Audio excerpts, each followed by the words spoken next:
Hello friends, মদকস কিচেনে আপনাদের সবাইকে স্বাগতম। তো বন্ধুরা, আজকে আমি কামরাঙার আচার বানিয়ে দেখাবো।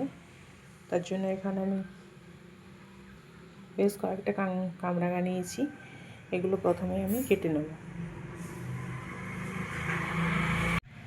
দেখুন বন্ধুরা, আমি কামরাঙাগুলো কেটে সুন্দরভাবে সাজিয়ে নিয়ে এসেছি।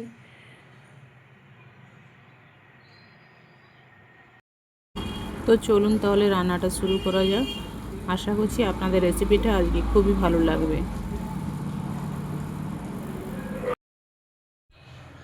তো প্রথমে আমি কামরাঙাগুলো একটু ভাপিয়ে নেব।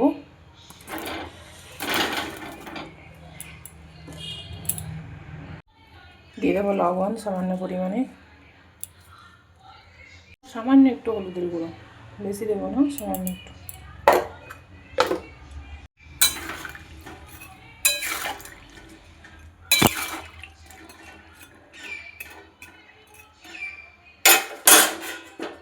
ঢাকা দিয়ে এটা একটু ভাপিয়ে নেব। এগুলো আমার ভাপানো হয়ে গেছে। গ্যাসের ফ্লেমটা অফ করে দেবো। খুব বেশি ভাপাবো না।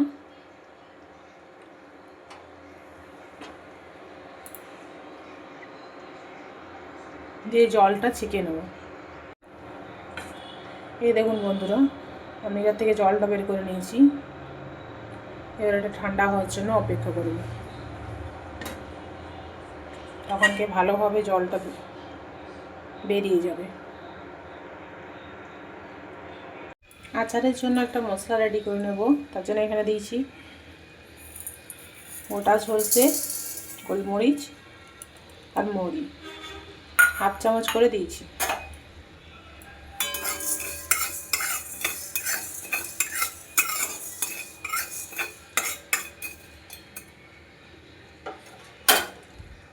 দিয়ে 2 মিনিট পরে আমি দিয়ে দেবো হাফ চামচ মেথি। মেথিটা আগের থেকে দিলে পুড়ে যাবে, তার জন্য পরে দিলাম। এই মশলাটা খুব বেশি ভাজা যাবে না, নাহলে এর থেকে যে একটা সুন্দর গন্ধ আসে ওটা আর আসবে না, পোড়া পোড়া গন্ধ আসবে, তেতো লাগবে। তাই একটু ভেজে নামিয়ে নেব।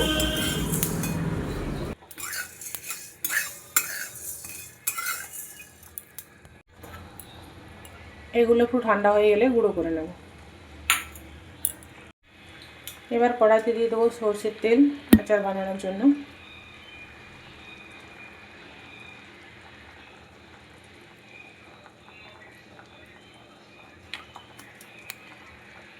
দিয়ে দেবো 5 ফোড়ন আর দেবো একটা শুকনো লঙ্কা। ফোড়ন থেকে সুন্দর গন্ধ এলে এর মধ্যে দিয়ে দেবো কামরাঙাগুলো।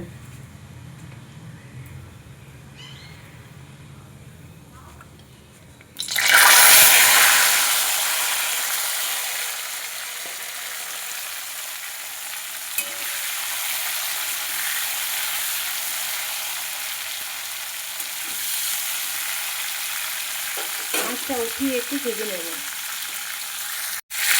বন্ধুরা, এটা একটু ভাপিয়ে না নিলে এই যে কসকস ভাত সেটা যাবে না, সেজন্য একটু ভাপিয়ে নিয়েছি। ভাপিয়ে নিয়ে জলটা ফেলে দিয়েছি।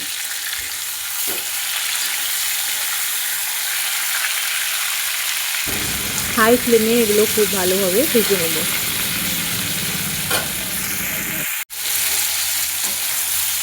এটা আমি ভেজে নিয়েছি। এবার এর মধ্যে দিয়ে দেবো গুড়, আখের গুড় দেবো আমি। আপনারা চিনি দিয়েও বানাতে পারেন। এই যে এখানে আড়াইশো পরিমাণ আখের গুড় আছে, এটা দিয়ে দেবো।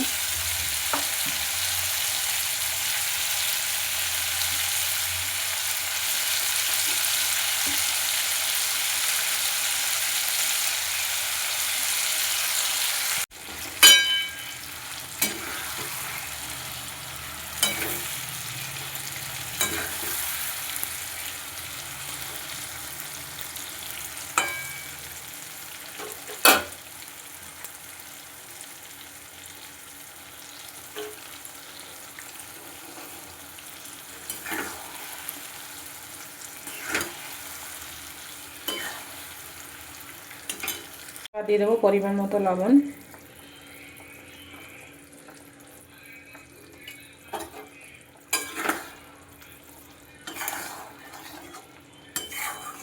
এটা একটু ভালোভাবে ফুটিয়ে নেবো যতক্ষণ না গুড়ের কাঁচা গন্ধটা চলে যাচ্ছে।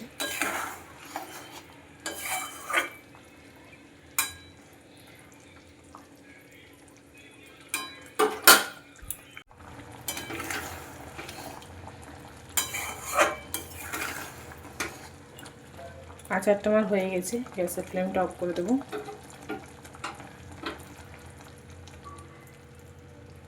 এর মধ্যে দিয়ে দেবো ভেজে রাখা মশলা, গুঁড়ো করে নিয়েছিলাম।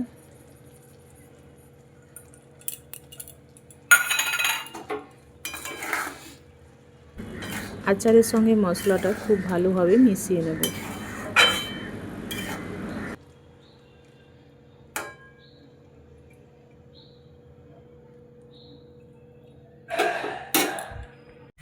দেখুন বন্ধুরা, আমার কামরাঙার আচার পুরোপুরি রেডি।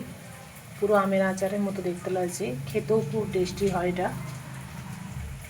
এটা একবার বানিয়ে রাখলে বেশ কিছুদিন খাওয়া যায়, ফ্রিজে না রেখেও খাওয়া যায়, এটা বাইরে রাখলেই হবে।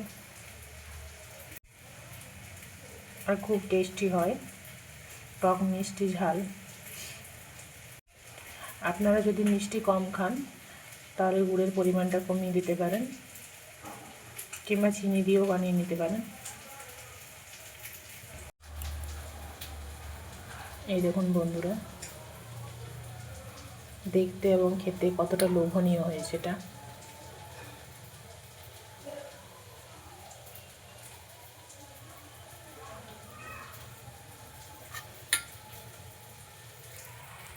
তো আমার আজকের রেসিপি আপনাদের কেমন লাগলো অবশ্যই কমেন্টে জানাবেন। আর রেসিপিটি যদি আপনাদের ভালো লেগে থাকে চ্যানেলটিকে সাবস্ক্রাইব করে পাশে থাকার অনুরোধ রইল।